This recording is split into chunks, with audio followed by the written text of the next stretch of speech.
Mariners pregame is presented by Miller Lite. When it's game time, it's Miller time.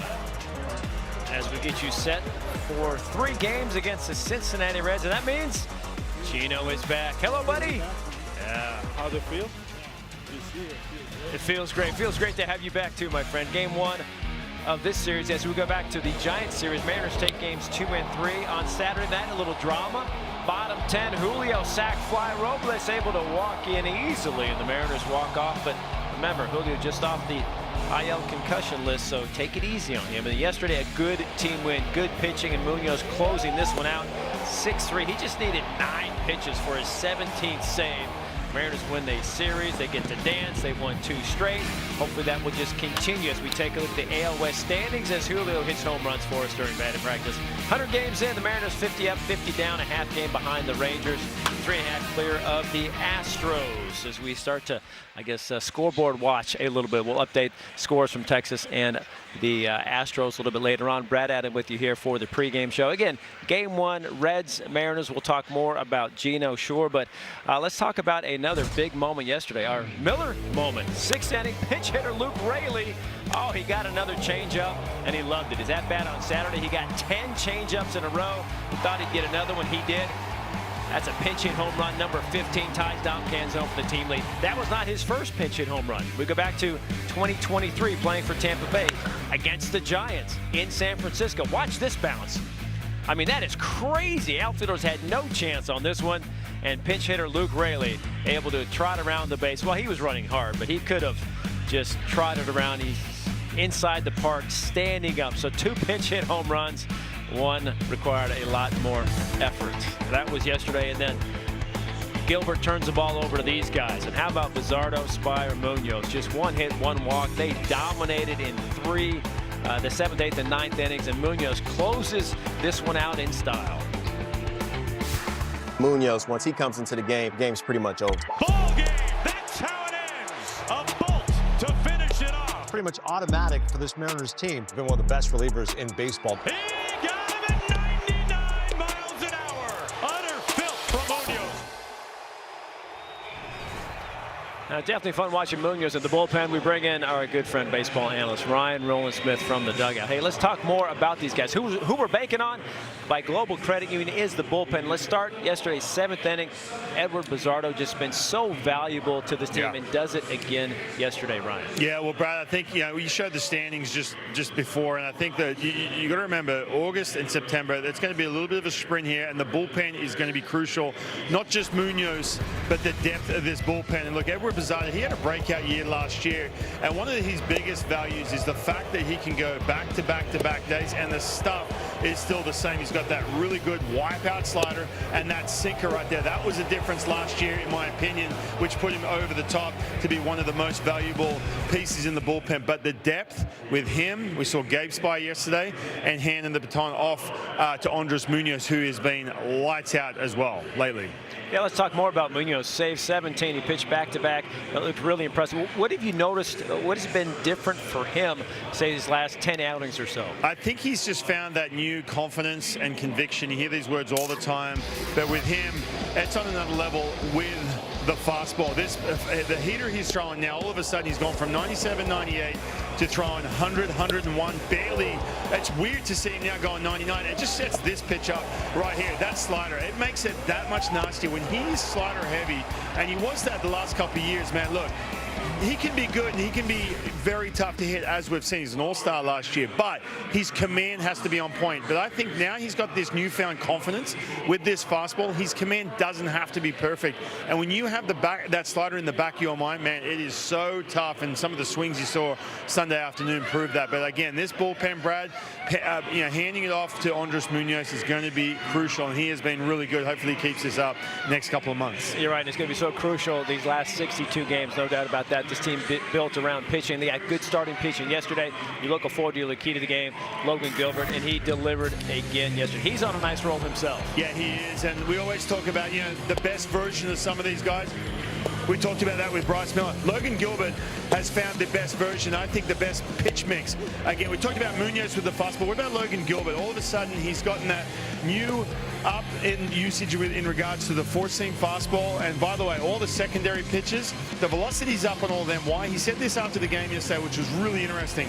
He basically said that he's throwing his secondary pitches with the same arm speed as the hitter, and the swing and miss are through the roof. The slider, we know the slider swing and miss is going to be up. The splitter, of course. But the thing that stands out to me here is the four-seam and even the sinker, too. I know that's still a four-seam, even though StatCast can mess it up.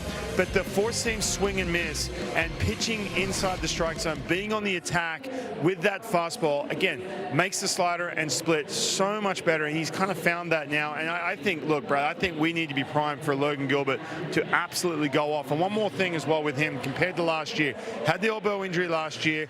He was struggling to get deeper into games and have the same stuff. Yesterday, pitch number 93, it was 97 miles per hour. That's a massive sign this time of year, Brad. Yeah, he's healthy and feeling good and looking good, Ryan. Appreciate it. Hey, we'll talk some hitting with you a little bit later, my friend. All right, thank you very much. And speaking of hitting, how about a big day for the Everett Aqua Sox? Their offense on Sunday. My God, my goodness. Smashed 6 home runs to beat Spokane 21-3.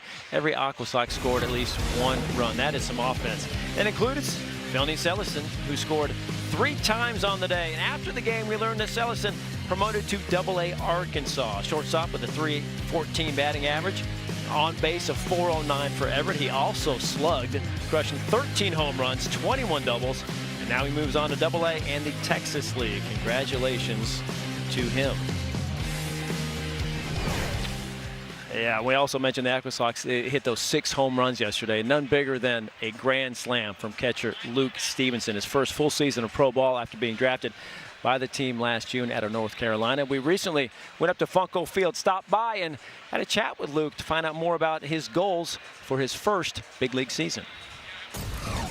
My goal for like this season was just to be as consistent as a person as I can and just kind of take the results out of it. There's going to be games where you're seeing it great. There's going to be days where you're not. But being that same exact teammate every single day, being someone that they're excited when you walk in the door, creating a good standard, creating a good culture, and just being a good teammate. His competitiveness, first and foremost. He wants to win every single day, and he knows what it takes to win, which is the coolest part.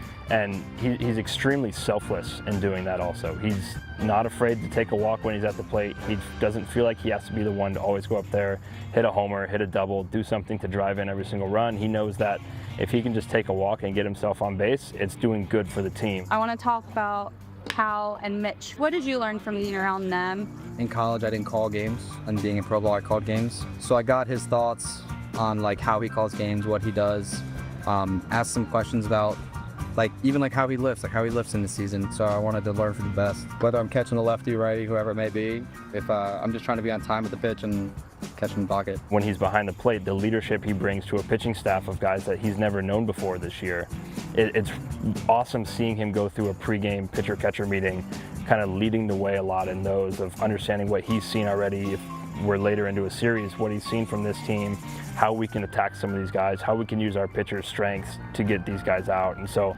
the leadership aspect, really just paying attention to the little things throughout the game has been probably the coolest thing to see about Luke so far this year. Yeah, continued success for Luke. So we take a look at the Mariners Swin Mission Casino Lodge lineup for today. There's Buddy Kennedy. He gets to start at third base today. Colton Emerson was not in the starting lineup. J.P. Crawford playing shortstop, but a late scratch. And Colton Emerson on his 21st birthday will be playing shortstop. Randy Arozarena, now your leadoff batter for Game 1 against the Reds. Yeah, speaking of Reds, he's back in Cincinnati. He's back in Seattle for this series. Is Gino Suarez? Hopefully he won't do that, but we will go back and look at some of the best moments from Gino's career here in Seattle. That's coming up next.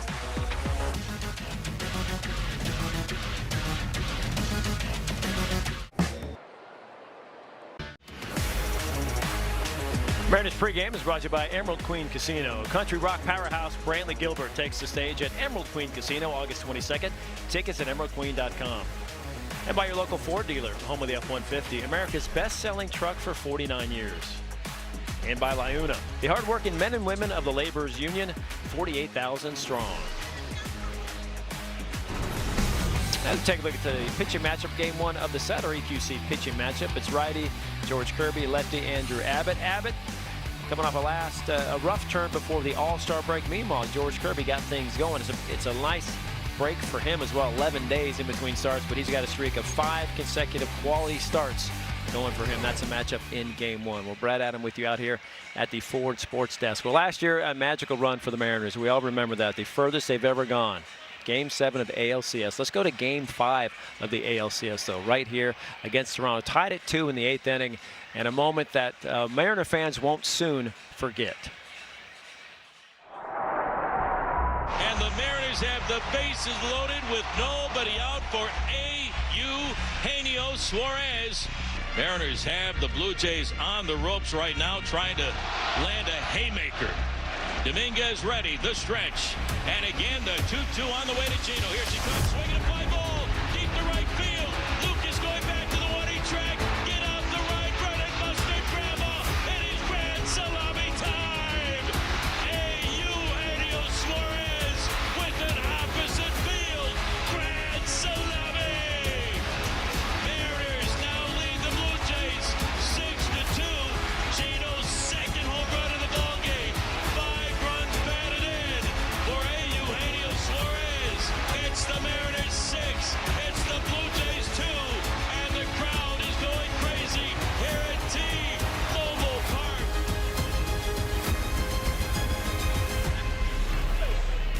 Wow, that's the last time we saw Gino at T-Mobile Park. Oh, giving Perry Hill his annual back adjustment. Gino is back in Seattle, talking to Perry Hill, talking to Bowen about massive defense, saying hi to everybody. I mean, nobody gave more hugs than Gino today, talking to his old skipper, Dan Wilson. I mean, everybody loves to see this guy. He loves to be back, and former teammate with 2 teams. Luis Castillo gets the last hug. We talked to Gino about his return to Seattle this week. It's been nice to me. It's got part of my heart here. You know, I mean, the way they treat me, the way they treat my family, it was really special for me. I think I had a lot of good moments here in Seattle, especially last year. You know, it was my last year here, and that last game here was a lot of special for me. Hit that grand slam, and with that game, and you know, be able to do that kind of stuff for the team, that give me the opportunity to be back and do my best. So obviously, it's very special. I can't wait to see the fans tonight, and I bet they're gonna welcome me really nice. That, like, as always, they've always been nice, and it means a lot to be back here. But at the same time, I'm now on this side, and I want to do my best for the team that I play now for, you know, and I just want to enjoy the moment, enjoy the time here in Seattle, and play hard for my team and try to win that series here. Oh, man, great to see that, man. Hey, time now for a walk in the park with the WSECU and Washington State Parks. For every Mariners walking home this season, WSECU will donate $200 to Washington State Parks Foundation. Yesterday, the Mariners walked 3 times, bringing the season total in donations to $34,600. Cole Young's been walking around the bases, a couple of home runs, one Saturday, one Sunday, looking for 3 in a row. Cole Young and the Mariners looking for 3 wins in a row as well. We get you set for it on Mariners pregame.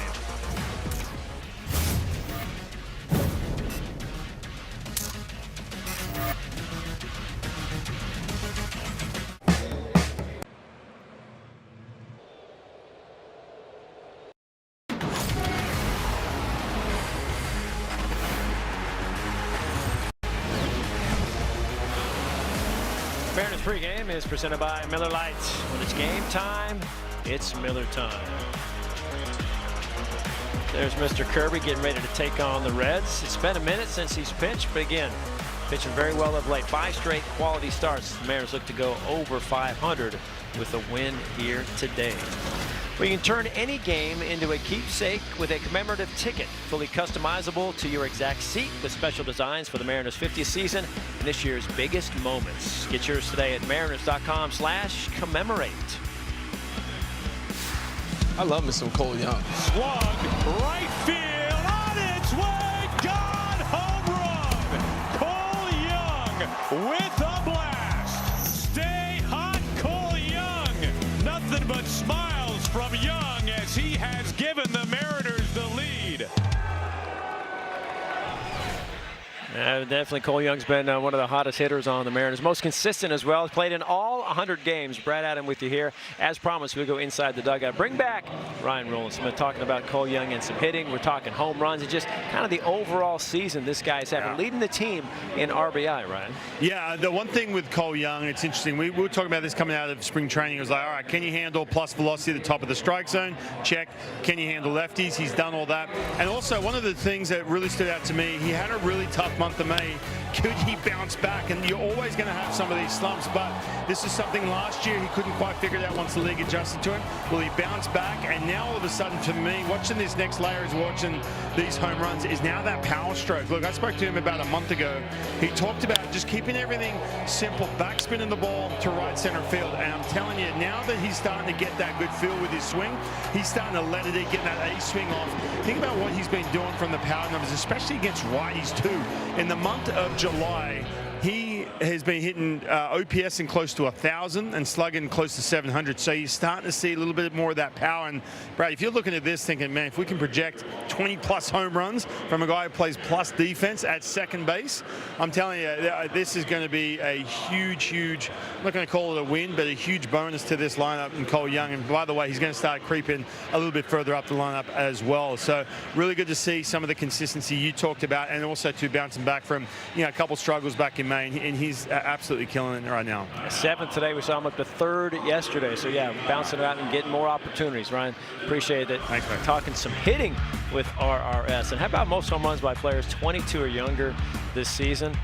Tampa Bay's got 26, Baltimore 21, Seattle and Cincinnati right there at 20. I mean, these guys were in their pajamas watching games just a few years ago. These youngsters getting it done. No doubt about that. Well, kids patrolled the outfield earlier today as part of the Professional Baseball Athletic Trainer Society's annual play campaign. Mariners trainer Kyle Torgensen, Kevin Orlowski, and Taylor Bennett led the way in teaching the youth about a healthy lifestyle and encouraging them to remain active. They were joined by Colt Emerson. You see him there on his 21st birthday.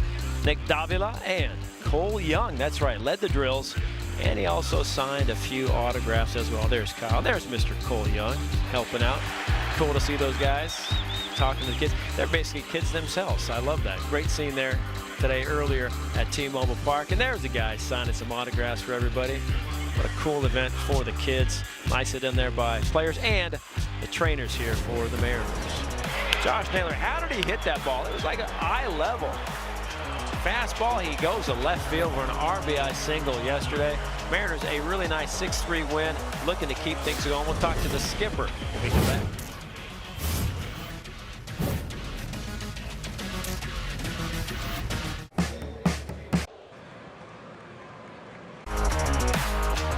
Mariners TV is presented by Pemco, the insurance you get. Learn more at Pemco.com. Now we go around the league, giving you some scores. Pemco around the league. Yeah, the Red Sox, boy, 2 red-hot teams. The Red Sox have won 13 straight. Orioles have won 7 straight. The Red Sox leading at Fenway in the bottom of the 8th. The Astros lead 6-4 in the 4th. And the Rangers up on the White Sox, a couple of first-place teams at the end of the 4th. Hey, time for a trip back in time, a historic day for Hank Aaron. He clubbed his 755th and final home run of his amazing career on this date back in '76 for the Brewers. The solo shot came against the Angels. Dick Drago and a Milwaukee win, his 10th of the season. And that would be it for Hank, 755. Now that's significant because Aaron hit at least 10 home runs in each year he played. Take a look at this. 23 straight seasons, 10+, 20 seasons consecutive with 20 or plus, averaged 36 home runs, an all-star in each of these seasons.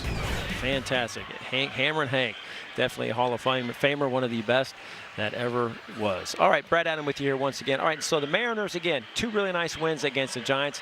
They win Saturday, Sunday. They win the series. You're hoping they get a little momentum. We talked to Dan Wilson earlier about that, how you keep that momentum going. How do you keep stacking up these series wins as the season goes on?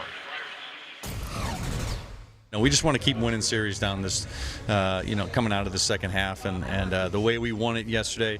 I think first of all that in Game 2, these guys being able to find a way, and obviously Cole Young with the big blow there, the 3-run homer to get us back into it. But then being able to close the deal with the extra inning and put that run across and give us a W.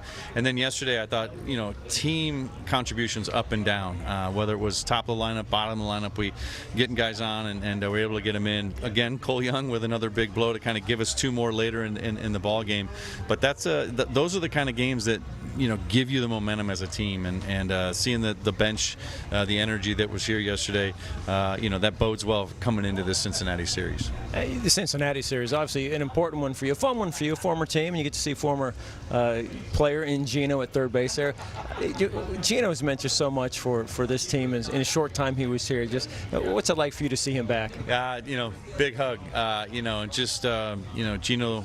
We all know Gino the player. He's an incredible player. He's had an incredible career, and the home run he hit for us in the playoffs last year, the grand slam. Moments that people will never forget. But to me, it's Gino the person that is so special, and what he meant in the clubhouse, the leadership he brought. He's a man of faith that just is just an exceptional person. And I always told him when he was here, he has a superpower of being the same person every single day, whether he's going great or whether he's not. And in this game, that's a rare find, and Gino's just one of those rare individuals that you just love being around. Oh, there's Gino stretching out, getting ready to go in this one. He is hitting 5th today for the Reds. He got 12 home runs on the year, 36 RBI, was then on the IL a little bit. He is back, though, and he's ready for the fans. He definitely will get a loud ovation. They will not forget him. And not forgetting this guy either, Randy Arozarena, the Mariners All-Star, getting ready to lead off as we get ready to take you to Game 1, Mariners and Reds.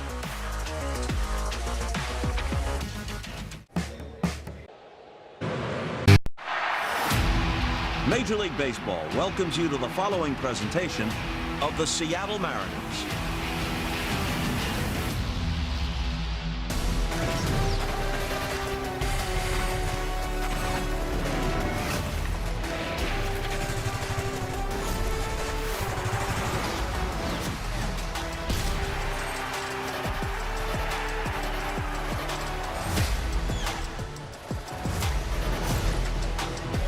The Mariners' first homestand of the second half continues tonight as the Cincinnati Reds come to town. Mariners TV is presented by Pimco. It's the Reds and the Mariners, Game 1 of this 3-game series from inside T-Mobile Park.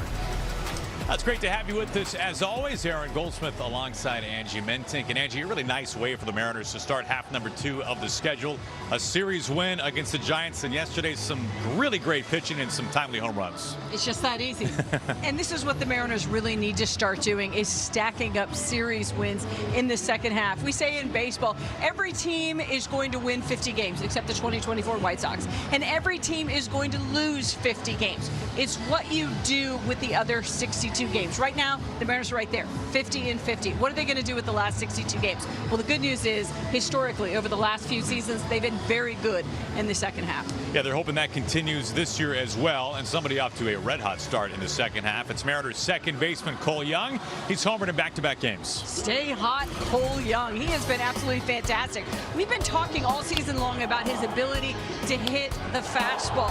What's really impressive about his last 2 home runs, besides the fact that that one tied the game and the Mariners hadn't been able to get anything going offensively until then, that was on a sweeper. And then the next day, which was yesterday, he hit this home run on a changeup. So not only is he mashing fastballs, but he's getting to off-speed pitches and staying long through the zone as well. He's been one of the best second basemen in the American League this year. And he's, of course, in the lineup here today in Game 1 against Cincinnati. So the Reds come to town, another National League opponent for the Mariners. It has been a tough year for Cincinnati, but they do one thing exceptionally well, and that's mash home runs. Yeah, they had huge expectations for this year. Thought they would pick up where they left off last year. And chances are you're right, Aaron. If they are scoring runs, it's probably via the home run. Only the Mariners score more runs via the long ball than the Reds, and they are coming in on a heater. They were just in Colorado. They hit 10 long balls in the 3-game series. So the challenge today, keep these guys in the yard. It'll be up to George Kirby here tonight, the Mariners Game 1 starter. So it's the Mariners and the Cincinnati Reds, the opening game of this 3-game series, the back half of the first homestand coming out of the All-Star break. Both the Reds in town, that means one name in particular. Yeah, that guy, Eugenio Suarez. Gino is back. We revisit last October with Gino when we return. Introducing Mariners TV is brought to you by Emerald Queen Casino. Country rock powerhouse Bradley Gilbert takes the stage at Emerald Queen Casino August 22nd. Tickets at emeraldqueen.com. By the Washington Traffic Safety Commission. Before you drive, put your phone out of reach and stay focused on the road. And by Jack in the Box, Jack's new Philly-style bonus Jack combo. Shaved steak, grilled onions and peppers, and melty cheese starting at just $5.99. Warm one today around town. A beautiful day in Seattle. As, of course, every day is better with this guy. Eugenio Suarez back with the Reds and returning to a place he once called home. Yeah, handshakes, hugs all the way around with his old skipper, Dan Wilson. Oh, man, it's good to have the good vibes of Eugenio Suarez back in the building. The last time we saw Gino in this ballpark, he had one of the great swings, one of the great moments inside T-Mobile Park history. We take you back to Game 5 of the ALCS against the Blue Jays. And the Mariners have the bases loaded with nobody out for Eugenio Suarez. Mariners have the Blue Jays on the ropes right now, trying to land a haymaker. Dominguez ready, the stretch. And again, the 2-2 on the way to Gino. Here she comes, swinging a fly ball, deep to right field. Lucas going back to the 1-8 track. Get out the right, and mustard grandma. It is grand salami time. Eugenio Suarez with an opposite field. Grand salami. Mariners now lead the Blue Jays 6-2. Gino's second home run of the ball game. 5 runs batted in for Eugenio Suarez. It's the Mariners 6. It's the Blue Jays 2. And the crowd is going crazy here at T-Mobile Park.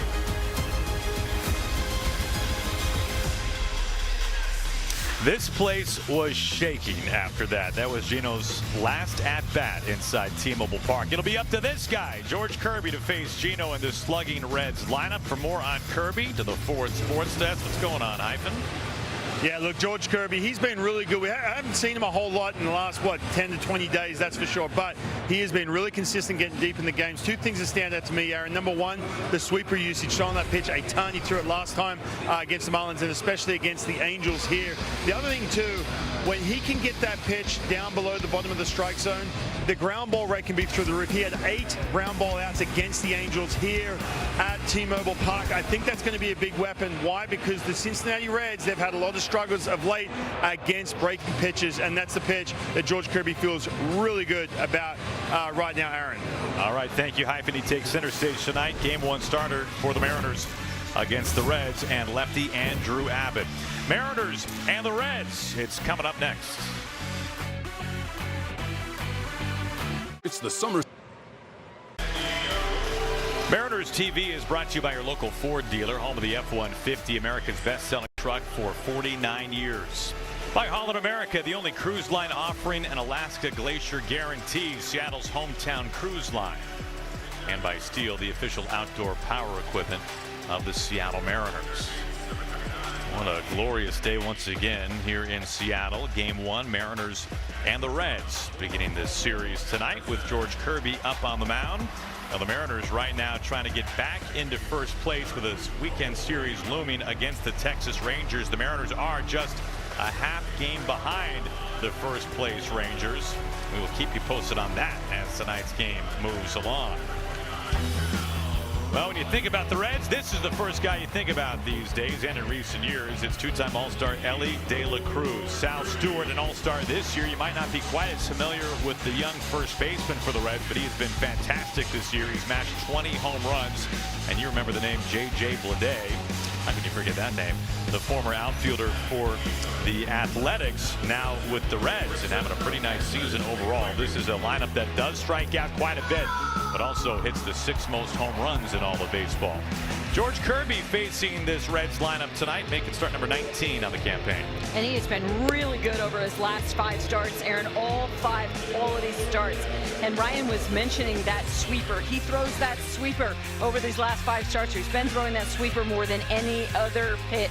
37% over these last 5. Sinker, 4-seamer. And by the way, opponents against that sweeper hitting just 167. It's been a huge weapon for him. Trying to keep the Reds in the ballpark here tonight. Ellie De La Cruz, the switch-hitting shortstop, leading things off. Cal Raleigh behind the plate as usual, working with Kirby, whose first pitch comes home. Upper outside corner at 97 miles an hour. De La Cruz this year spending time on the injured list for the first time ever. He went on the IL in early June with a hamstring. He missed over 3 weeks. He had played in 276 consecutive games before that IL stint. First time he'd ever been put on the shelf in his young career. One of the most electrifying players when you talk about the power and the speed combination. Well, and as much as I kind of like to watch him hit, to see him out at in the field and how much ground he is able to cover, it is really something to see. Sal Stewart waiting on deck. Now the Reds are in a tough spot right now, as some things don't change. Nobody works the gum quite like Gino. Gino back with Cincinnati, had some really good years early in his career with the Reds. And everywhere that Gino goes where he once played, man, is he one of the most beloved players in the game. And the media met with him today, and he's just one of the neatest guys you're ever going to come in contact with. And it was great to hear that this place was just as special to him as he is to Mariner fans. Now some great memories for Gino here with Seattle, no question about that. Full count to De La Cruz, guy who strikes out a lot. And he takes low, and a leadoff walk. Not what George Kirby was hoping to do to begin the ball game. No, and especially with De La Cruz's speed. He's got 14 stolen bases on the season. He's always a threat to go. So here comes Sal Stewart.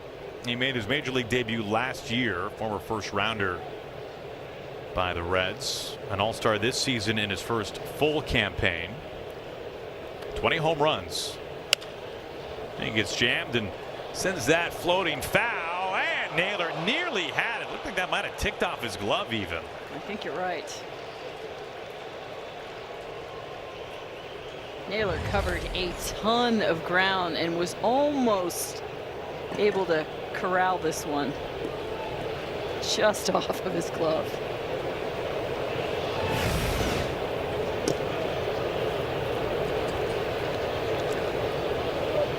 So strike one instead to Stewart. De La Cruz, his speed aboard at first base.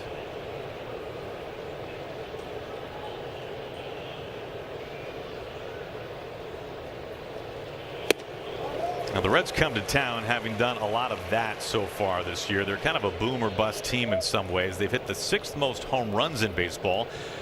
They've drawn the 7th most walks. Their walk rate is really high, but they strike out a lot. So can Kirby get that swing and miss today?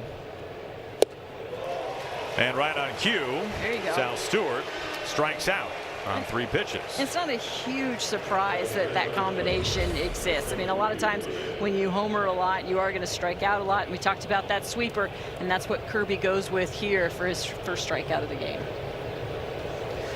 Yeah, in terms of the bottom line number, the runs per game, the Reds are 21st in baseball this year. They don't hit for a high average.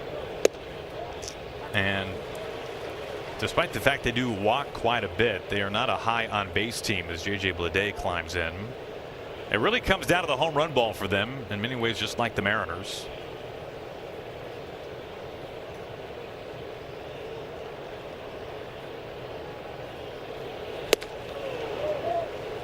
Just high. Good take there by Bleday. He walks more than almost anybody in this Reds lineup.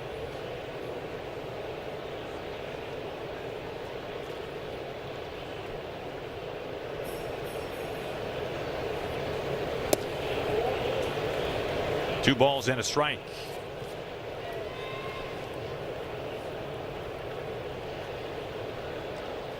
So 1 out and 1 on. Kirby falls behind Bleday, number 3 hitter for the Reds.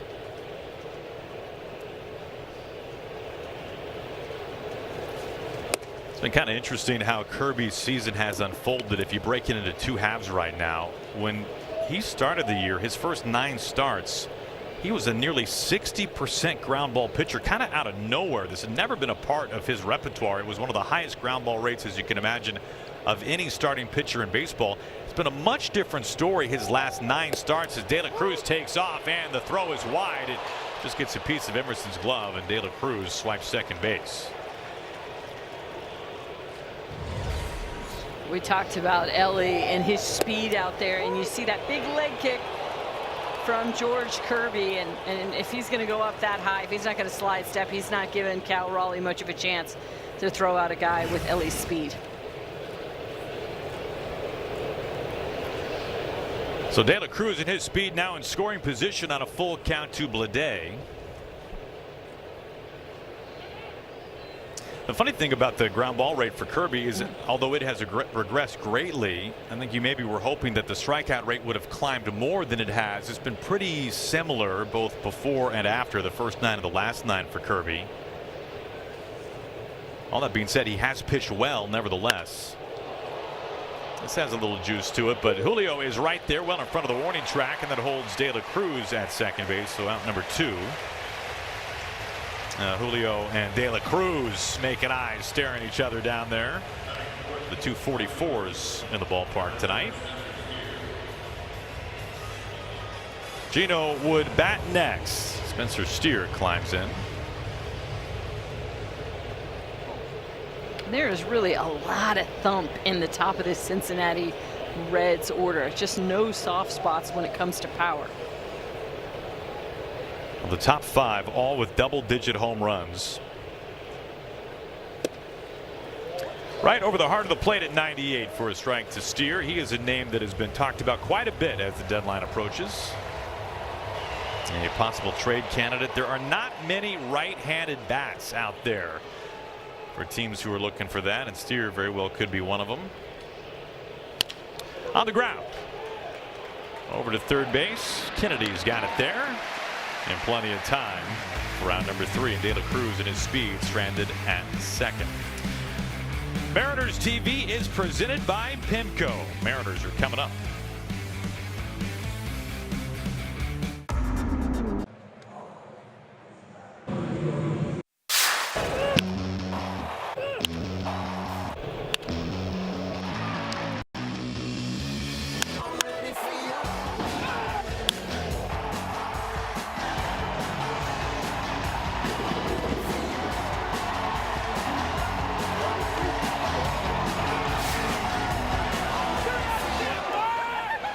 Now the Mariners winning their last 2, including yesterday. Some late home runs by the Mariners as Randy Arozarena bats leadoff tonight for the Mariners.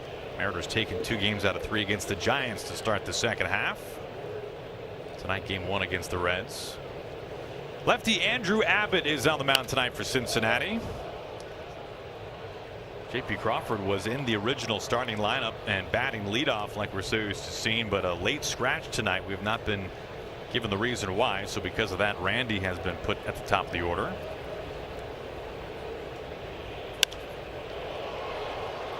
This is hanging up there for Spencer Steer. He is right there against the wall and makes the catch. And shaking that hand a little bit. This is tough to do. You've got to kind of take your eye off of the ball, figure out where you are, and he caught that right away and made contact with the wall. Well, that's kind of scary, huh? Yeah. Fortunately, he's okay. Steer played that very well. Here's Julio with 1 out and nobody on. Well, these two teams are very similar in one particular way. Man, do they rely on the homer. These are the top two teams in baseball who score the highest percentage of runs via the home run ball. The Mariners, half of them, and let's just go ahead and call it half as well for Terry Francona and his Reds. Neither team really hits for much of an average. The Mariners right now last in baseball, batting .228. The Reds 27th, batting .231. So a lot of slug on both sides. 1 ball and 2 strikes to Julio. Julio 14 home runs this year. Remember, 10 of them came in the month of May. He had never hit more home runs in any single month in his career than he did in May. In fact, he had 17 extra base hits that month as he goes chasing after that off-speed pitch off the plate. 2 outs. Well, we told you the lineup is a little bit different. Here's what it looks like for Dan Wilson tonight. Canzone about to dig in. Cal Raleigh batting cleanup, and then Josh Naylor in the number 5 spot. Young hits 6th. Robles, Kennedy, and then Colt Emerson rounding out the bottom of the order.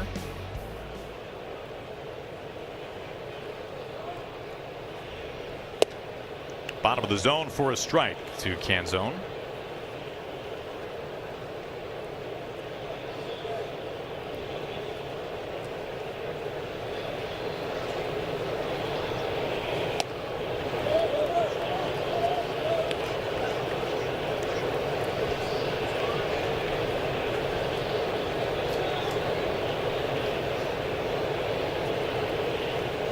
Here comes the 1-1. That sweeper just down and away, and it's a ball and 2 strikes on Dom Canzone. Yeah, that's a weapon that the lefties in the Mariners lineup tonight are going to see a lot of.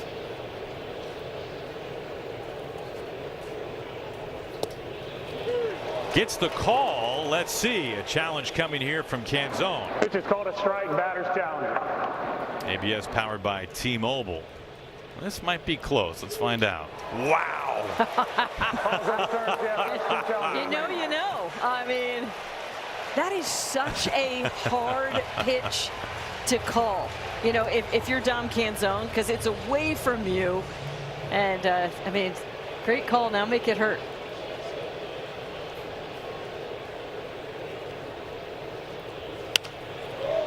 Still 2-2. Well, our home plate umpire is Dylan Wilson. And you know what, Dylan? That's okay. Yeah. Nobody's going to fault you for that, no. my friend. Yeah. That's the hotel room key kind of challenge.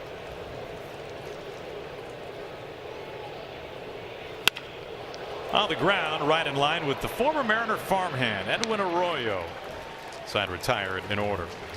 Old friend Gino, Eugenio Suarez. He's getting set. He'll lead things off in the second. Without team. A standing ovation and a tip of the cap just a moment ago as Cal Raleigh lets his old friend and teammate Gino soak that one in. Now settles back in behind home plate. Yeah, good vibes are back inside T-Mobile Park for the next 3 days. Welcome back, Gino. Oh, what a special moment here at T-Mobile Park as they played, you know, his Game 5 ALCS Grand Slam up on Mariners Vision. But then again, if I'm George Kirby, I'm like, do we really need to put in his head like how good he's been here at T-Mobile Park and get him thinking about leaving the yard?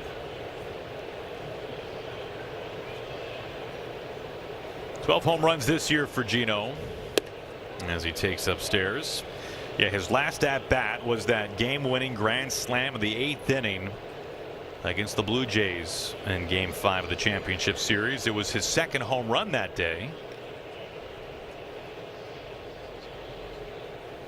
I think it's pretty safe to say it was one of the great moments in this ballpark's history, a ballpark that opened up midway through the 1999 season.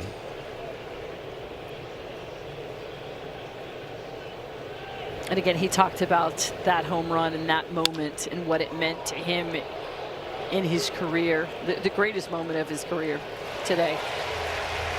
Well, you can understand why this place was going absolute bananas. This was just a few moments before we came back from commercial break.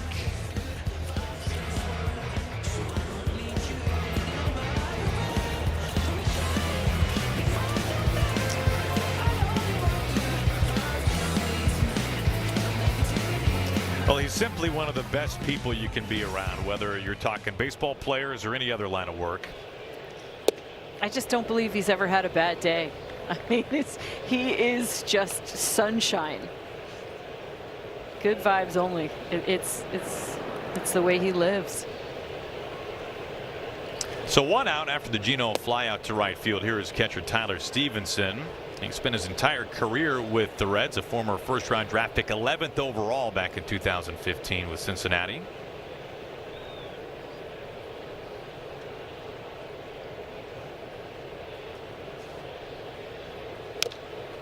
Rattles that one foul at the plate. Stevenson coming off a multi-homer game. First of the kind this year for Stevenson.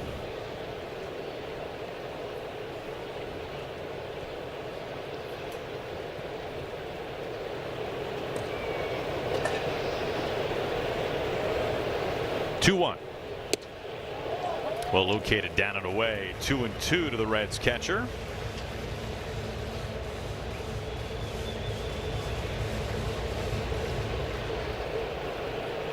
For Stevenson, it was his second career multi-homer game. I think it's pretty easy to guess which catcher in franchise history has the most for the Reds. That would be Johnny Bench with 17. The Inner Circle Hall of Famer.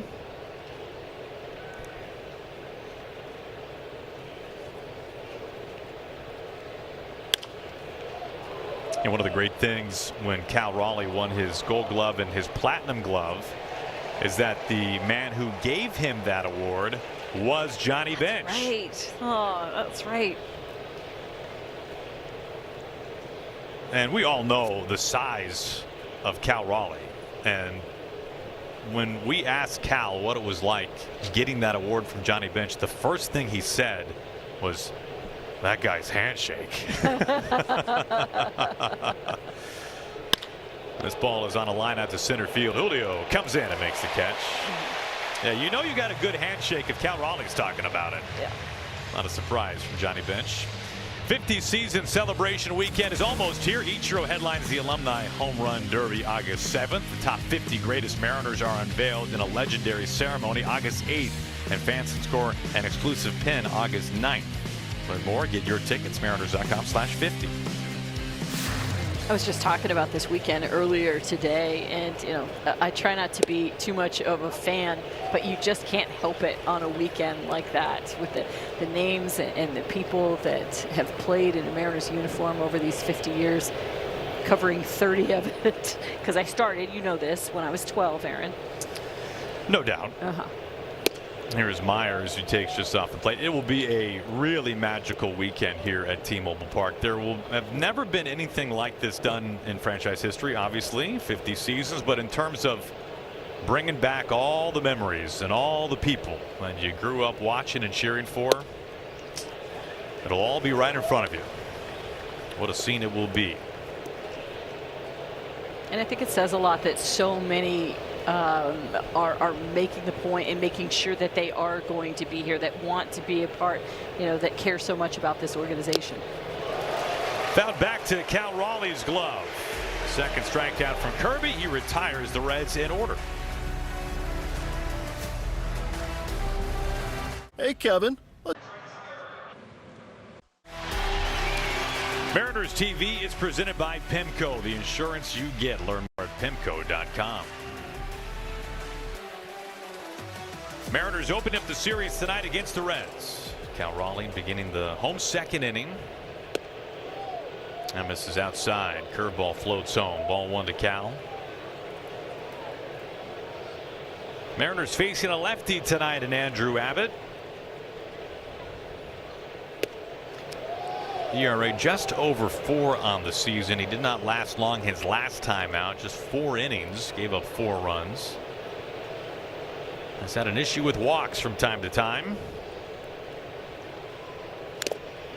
Sort of want to make people feel better about it. We've talked a lot about how the Mariners have struggled against left-handed pitching, but they're 13-13 this year against left-handed starters, and they're going for their 4th straight win against a left-handed starting pitcher. So that would be a new season high. So maybe they've turned the corner.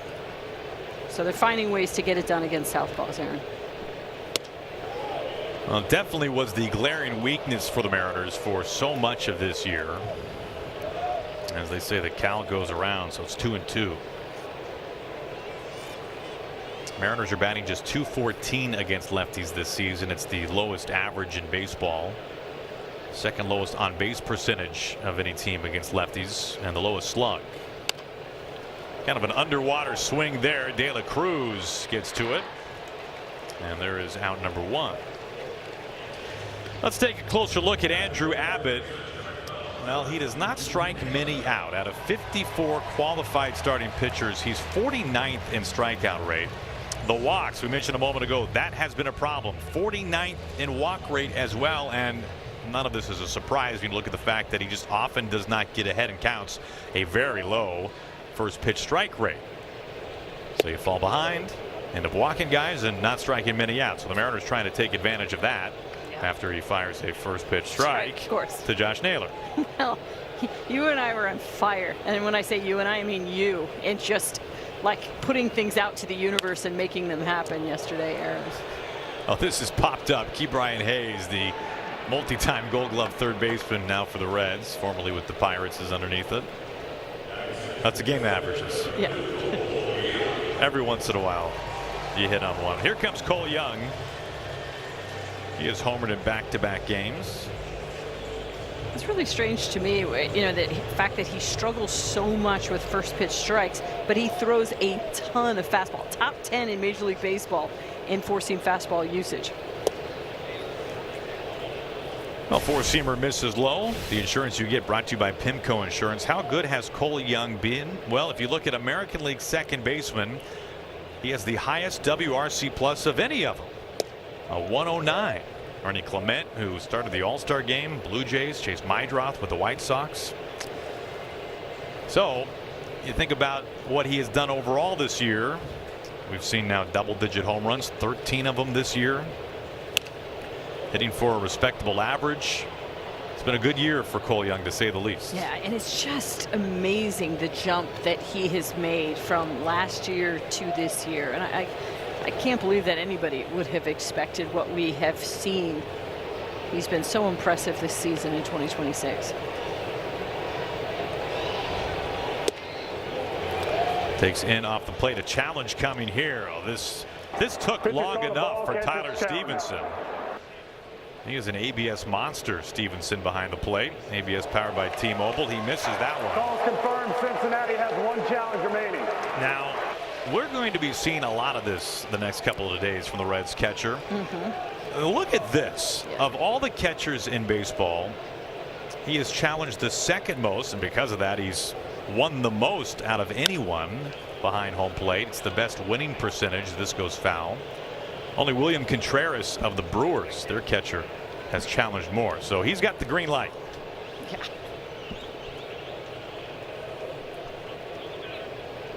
He's lost one challenge here already in the second inning. So you know, the funny thing about it, you remember last spring training. So we were on the precipice of the ABS system coming in. We didn't know when it would be, but we knew it would be soon.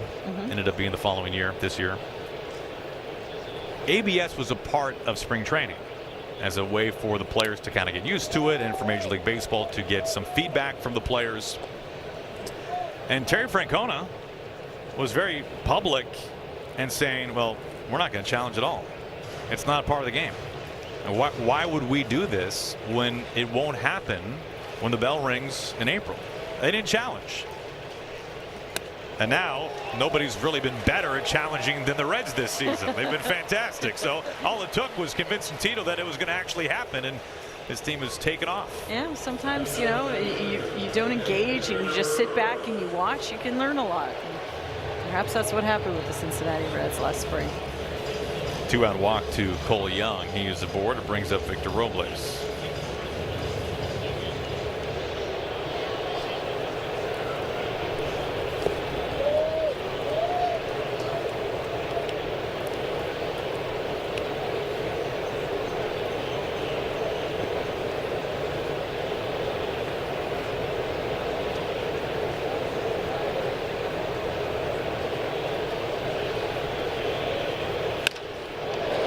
This is into right field, and it dumps in for a base hit.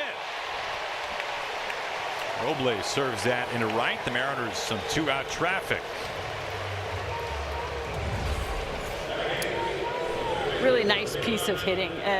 This is a changeup, low and away. That is a great location by Abbott to land that pitch. So for Victor Robles to be able to let that ball travel as long as he had to, you know, this wasn't a fastball. This is a changeup. So I mean, you're basically triple your wait time and drive it to right field. It's impressive.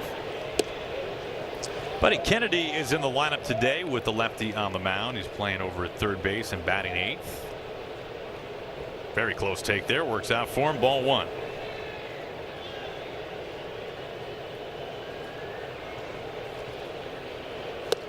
And we were talking about the lack of first pitch strikes from Abbott this year. He's fallen behind 4 of the 5 batters faced this inning.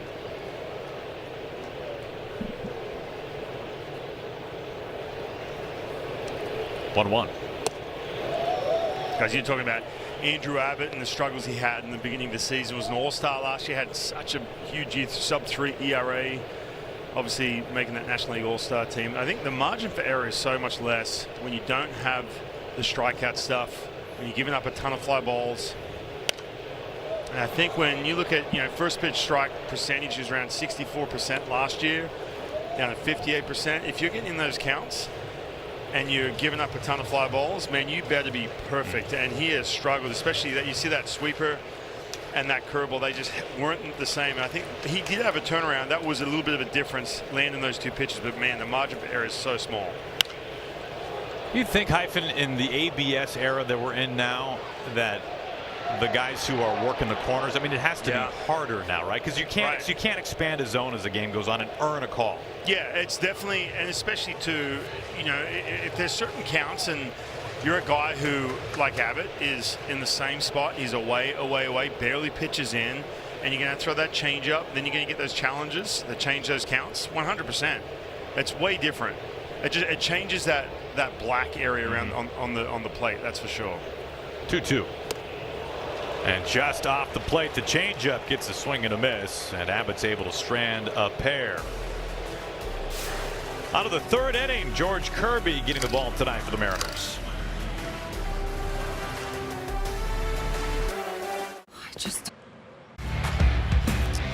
Well, if you're noticing everyone wearing the same thing, it is the Harry Potter ticket special tonight. Yeah, we're talking about you guys. Nice glasses, nice scarf. Everybody coordinated. Edwin Arroyo into center field, the former Mariner farmhand. That probably feels pretty good as he makes his return to Seattle. He was one of the key pieces in the Luis Castillo deal many years ago. He is aboard right away. Well, if you're planning something special this summer, you can host your event in a Mariners suite. From family celebrations and birthday parties to company outings and client meetings, visit mariners.com/suites to learn more and start planning your event today.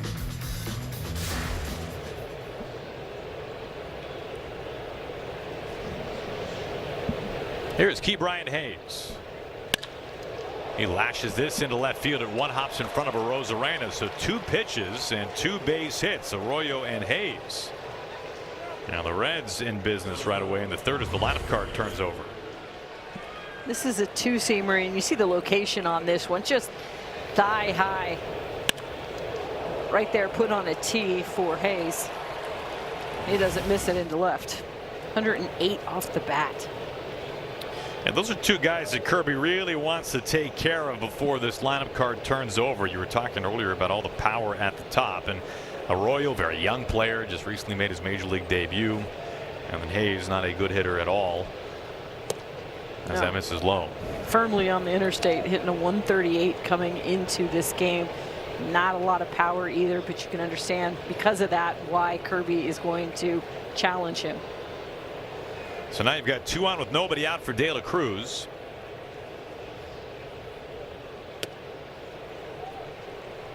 De La Cruz, an all-star each of the last 2 years. He's hitting for a higher average with more slug this year. He's 4 homers and now 5 stolen bases away from what would be his 3rd consecutive 2020 season. And he gets ahead of the count 2-0. And we're just past the All-Star break. Now 3-0. So this is a difficult inning to begin with for George Kirby. Falling behind De La Cruz with 2 men on and nobody out.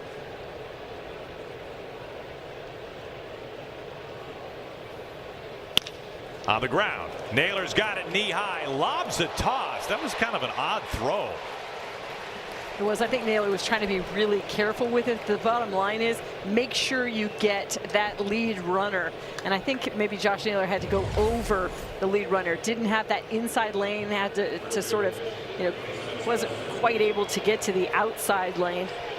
But you're not going to double up Elly De La Cruz. So just make sure you get that lead runner. That works out well in that regard. So runners on the corners now.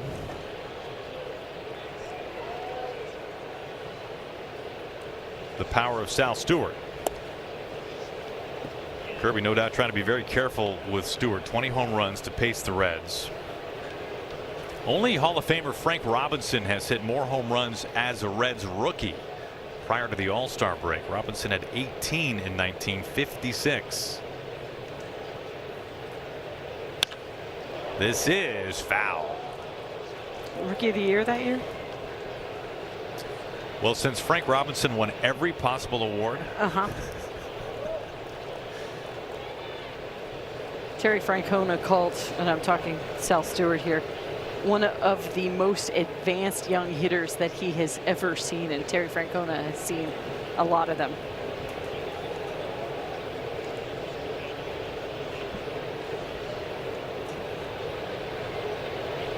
Well, this situation right here is probably the one thing that George Kirby or Luis Castillo tomorrow, Emerson Hancock on Wednesday, is trying to avoid, and that is traffic for the top of the order, because with their thump and slug, the worst thing that can happen is a crooked number on a homer.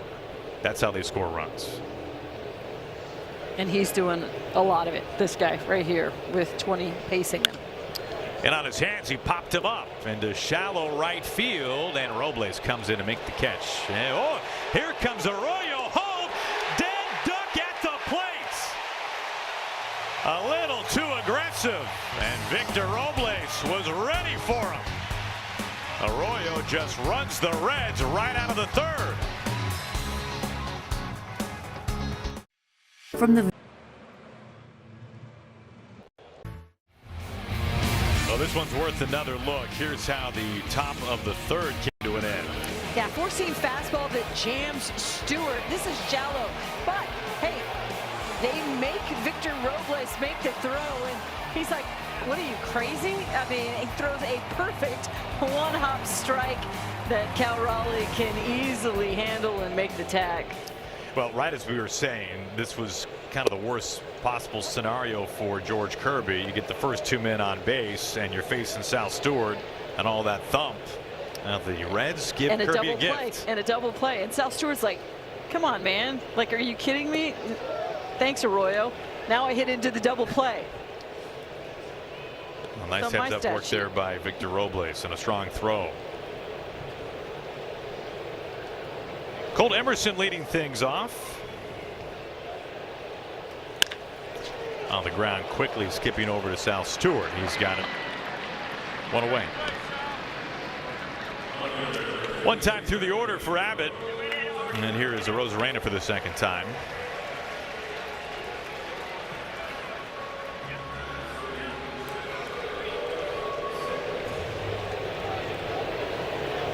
Abbott has given up his fair share of home runs this year. A lot of them have come on the fastball. This ball is into center field past Arroyo. Arozarena reaches, a one-out single. That's a wrinkle there. He doesn't throw a ton of curveballs. I mean, right-handed batters are going to see between his fastball and his changeup 75% between those two pitches, but he sees that hump. He reads that curveball out of his hand, waits, and takes it back up the middle. 109. No wonder it was able to get through. Here's Julio.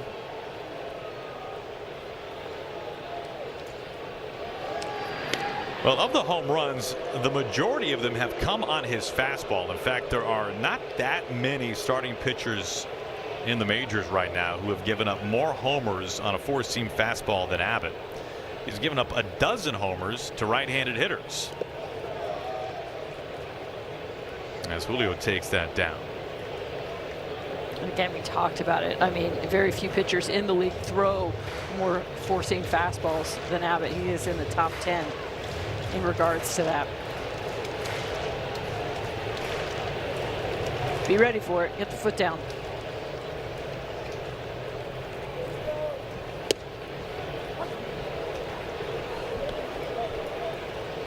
I mean, the funny thing about it is that normally guys who throw the fastball that much, they got a great fastball. Yeah. There's 96, 97, 98, right? At least in terms of velocity, it's not a plus heater.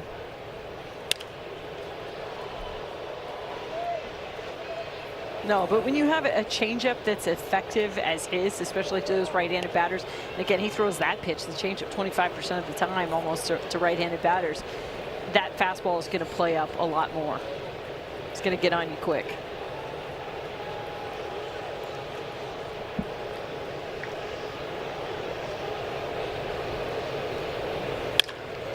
This is on the ground to Arroyo. De La Cruz not in time. Julio able to leg it out. I'm sure he'll have a stare or two for Ellie over there at shortstop. I don't know what De La Cruz was doing with this. It looked like he felt he had all day long. I mean, this is in slow-mo, but really it wasn't much faster than that with his want, need, or desire to turn that double play. I mean, Julio has got tremendous speed. I know these teams don't see each other very often, but I mean, you're watching the highlights at night. Canzone lifts this into the gap in right center field, and the catch made by Myers. 3 in the books. Mariners and the Reds scoreless. It's the summer. Welcome back to T-Mobile Park. Brad Adam with you just above the broadcast center. This is the suites level at T-Mobile Park, and as you can see, it's a fantastic view to watch a game, and you can watch a game in style. Look at this. You've got great catering options. You've got food, which is fantastic. You got tickets. You got VIP parking. The suites is definitely kind of the way to see a game. If you want to go kind of like Aaron does, kind of like, you know, the high profile, you know, kind of like the fancy stuff, this is kind of where Aaron would definitely hang out, and I strive to hang out here. So it's a lot of fun up in the suites when I get to do these shoots, because, you know, the food is up there, which I'll definitely go hit as well, Aaron. So the suite level place to be. Go to mariners.com/suites and just enjoy a game, listen to you guys, watch and eat, and just enjoy it. Tell you what, Goldie, it's more secure for someone like him too, you know, with all these fans and everything. Yeah, it looks real secure. I've only got 2 of my security team with me, because you're right, I only need it, because they've got people outside the door as well. Now fill up that plate before they kick you out, Brad. Yep. They often do, but hey, I don't leave empty-handed. You know that. Yes, we do. Brad will be tied up for a little while. Thank you, Brad. Thank you, guys. JJ Bleday leads things off, the former Athletic. 2 balls and 2 strikes. It can be really fun to go back and play a little revisionist history on the drafts. Bleday was taken 4th overall back in 2019 out of Vanderbilt by the Marlins. It was a really good first round that year in the draft. Julio having to cover some ground. He's calling for this one. He glides over and makes the catch. The number 1 overall pick that year, Northwest guy, Adley Rutschman. Bobby Wood Jr. was taken 2nd. Bleday 3rd. Riley Green, an all-star again this year, Tigers outfielder. He was taken 5th overall. And then it was C.J. Abrams, who's had a marvelous season this year, an all-star shortstop for the Nationals. Josh Young with the Rangers was in the 1st round. He was an all-star when the game was played right here in Seattle. Shea Langoliers. Wow. I mean, it's a drop. Yeah, and you know who else was taken? What turned out to be 20th overall that year. It's the man on the mound right there for the Mariners tonight, George Kirby.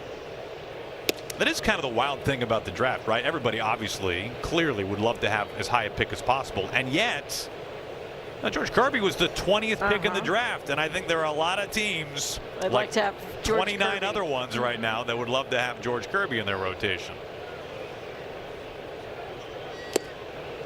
Good chase on a fastball off the plate.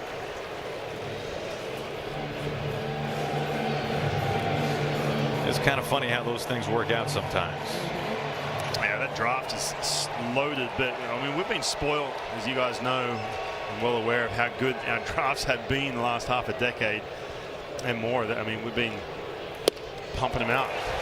Chasing a high limb there at 97 miles an hour from George Kirby. Spencer Steer strikes out.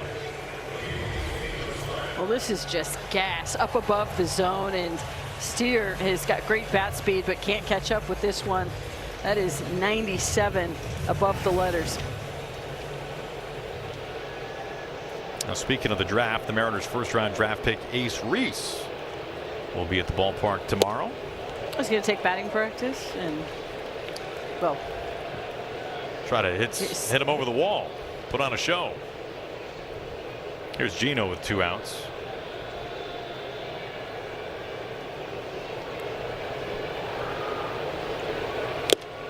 Fouls it right back. Well, Kirby clearly staying upstairs against Gino in these first 2 at-bats. I was going to say he's just attacking him, heater up. I think that's a pitch though George Kirby's kind of lost this year, is that, especially as this season's going on, is that fastball at the top of the strike zone. You got that strikeout, the second out this inning.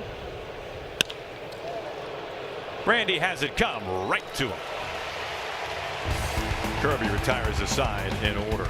To the home fourth. Cal Raleigh leads it off when we come back.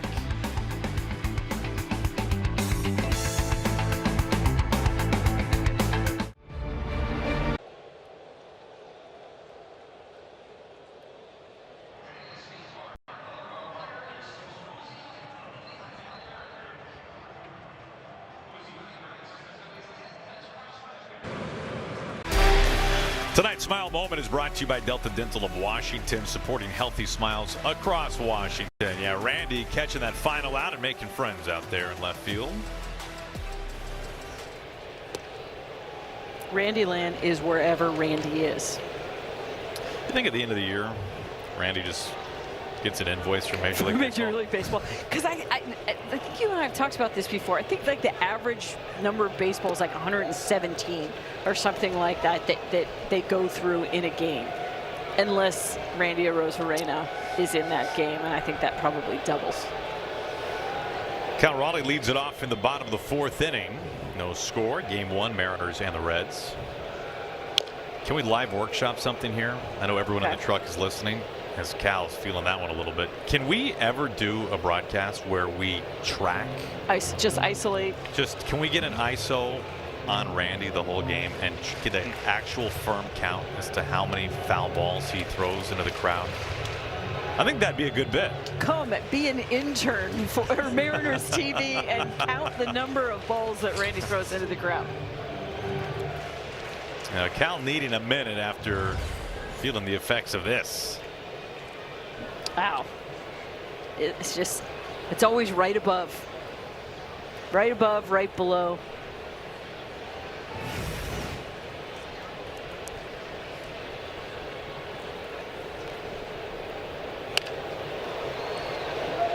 I'm being told that quite some time ago, we did a broadcast where we did count the total number of baseballs used, and the number was 83.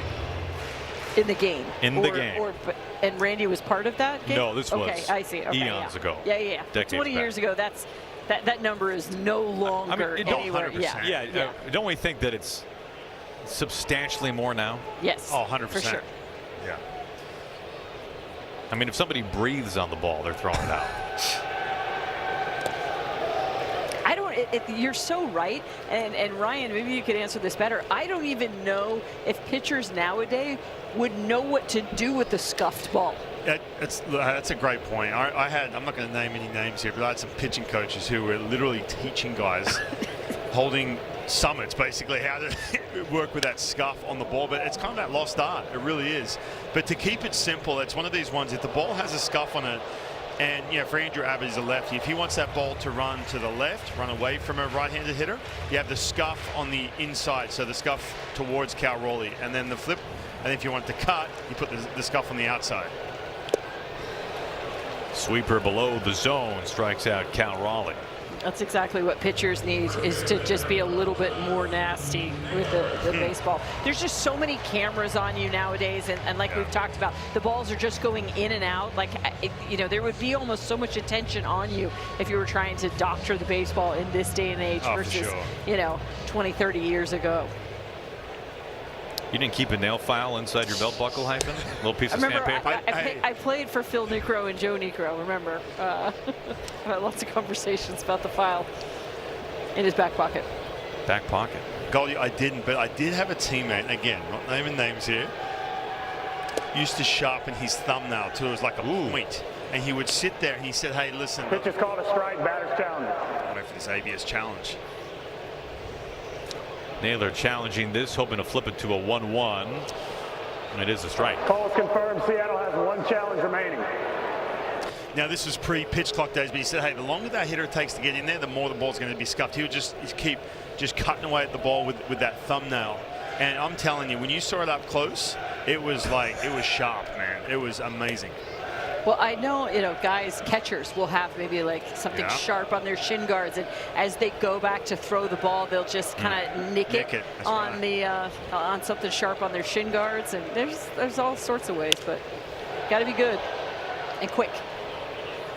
This hangs up in a left field for Blade for round number 2.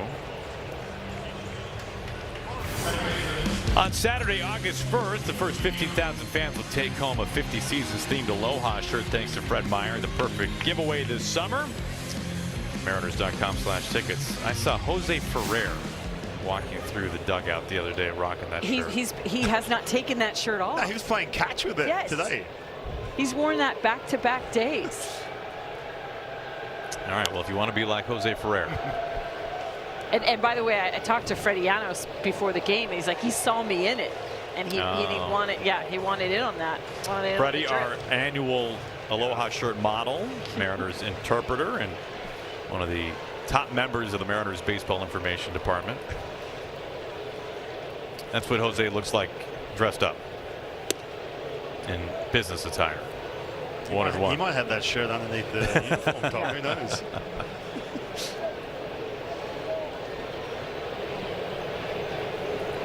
Two outs, nobody on for Cole Young. He fights this off, just foul behind the heels of our third base umpire, Chad Whitson. Yeah, he was out in the pen doing his early work yesterday in the Aloha shirt. I mean, it must be comfortable. I mean, it's just another selling point for that shirt.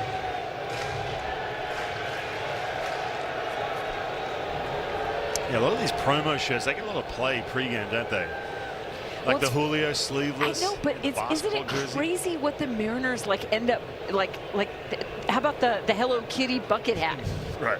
And then Victor wore it forever. Ferrer now in this Aloha shirt. They've got the highest technology of gear, wicking stuff and cool dry and everything else. And what are they wearing? A Hello Kitty bucket hat and an Aloha shirt. It's awesome.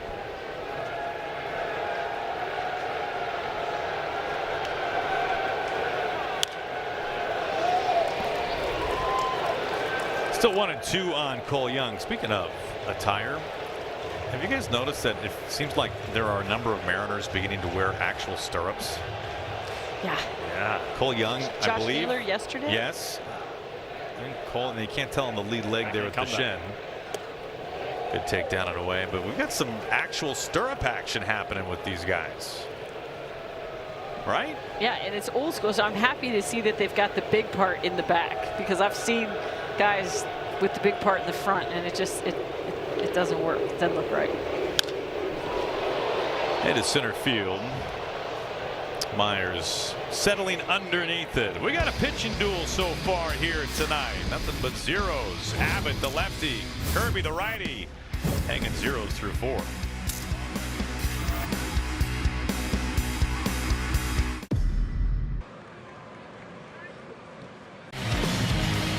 I mean, where else would you rather be right now? Mariners and the Reds scoreless. Tarps up guys doing their thing. All right, so from what they're not wearing to what they are wearing, let's check out the stirrup game going on here. So Colt Emerson rocking them.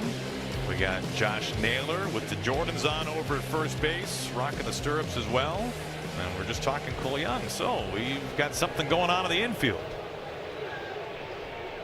Hey, whatever it takes. Bring it back. Just missing high. Ball 1 to Tyler Stevenson.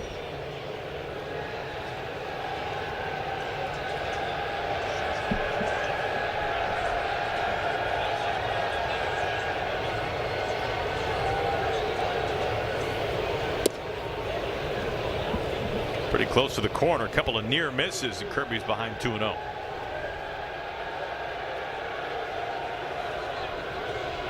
No score beginning the 5th inning.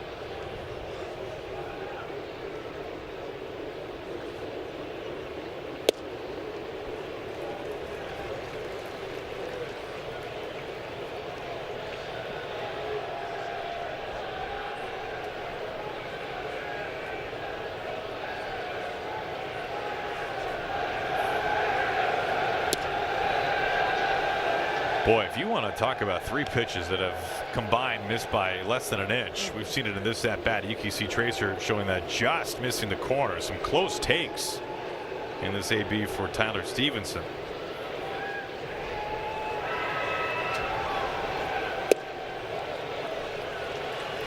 That two-seam fastball is just a really good location and a perfect idea. After he missed with a sweeper twice away, he came back with that two-seamer, started off the plate, and so he's like, okay, it's away again, and no, it comes back over the plate.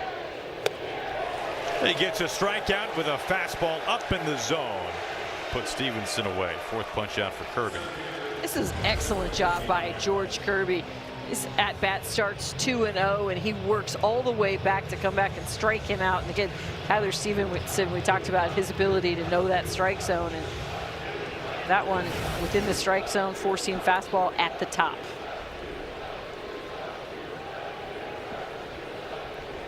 Dane Myers, the batter. Red center fielder on the corner for a strike. First year with the Reds, last 3 seasons with Miami.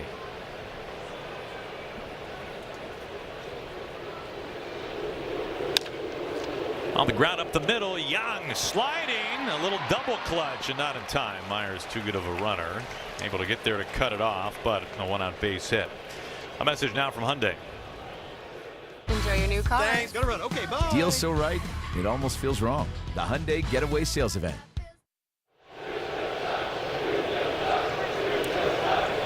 1 out, 1 on. Here is Edwin Arroyo, who singled on the first pitch that he saw from Kirby tonight, but then was thrown out trying to come home on a shallow fly ball to right field. That into the 3rd inning abruptly.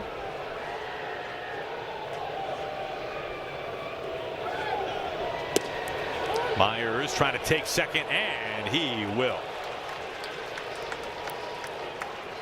He's 6 for 6. As you mentioned, his 6th stolen base of this season. And George Kirby pretty quick to the plate with that move, but Dane Myers with a really good jump.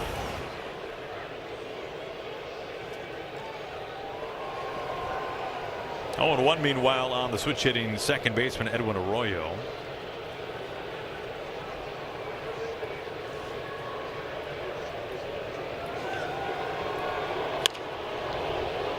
He's been very aggressive against Kirby so far. He's seen 3 pitches and 2 at-bats.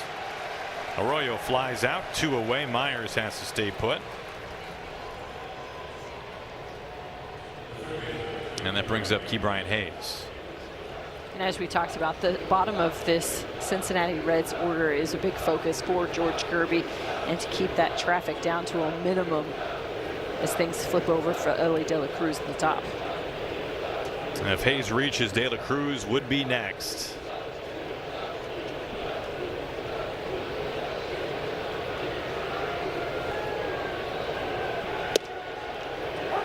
There's a strike. Ke'Bryan Hayes, the longtime Pittsburgh Pirate, was with Pittsburgh for 6 seasons before traded to the Reds. An extension fairly early on in his career with the Pirates. He's an exceptional defensive third baseman.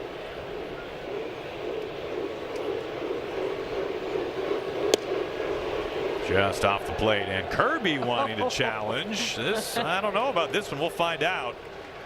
Pitch is called a ball. Pitcher's challenging. Mariners have just one challenge left. ABS powered by T-Mobile. Call is confirmed. Seattle is out of challenges. So no more challenges for the Mariners. That does not work out well. Well, that two-seamer had been running back in on the plate and just catching the black. Are you laughing at Cal's reaction? I am. Oh, no. I made that look better than it was. I mean, don't you think that's what happened? He fooled Kirby? Absolutely. Well, hey, Cal is a gorgeous target back there. You know, he's just wide. He catches everything within his really broad shoulders. We were talking about Johnny Bench and what a big backstop he made. Divided his body over the outer third, and yeah, he just made it look better than it was. He's like, I'm that good. That is Kirby's third challenge. He is now 1-1 and lost 2. The only other Mariner pitcher, believe it or not, is Edward Bizzardo, who's 1 for 1. Stay hot. 2-2 now.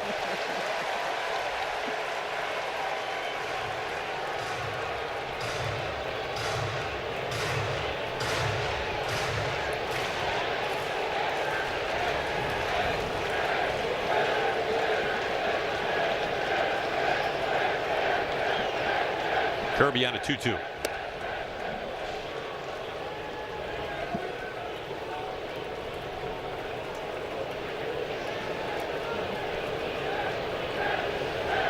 De La Cruz looming, trying to take care of Key Brian Hayes here on a full count. Myers speed at second base.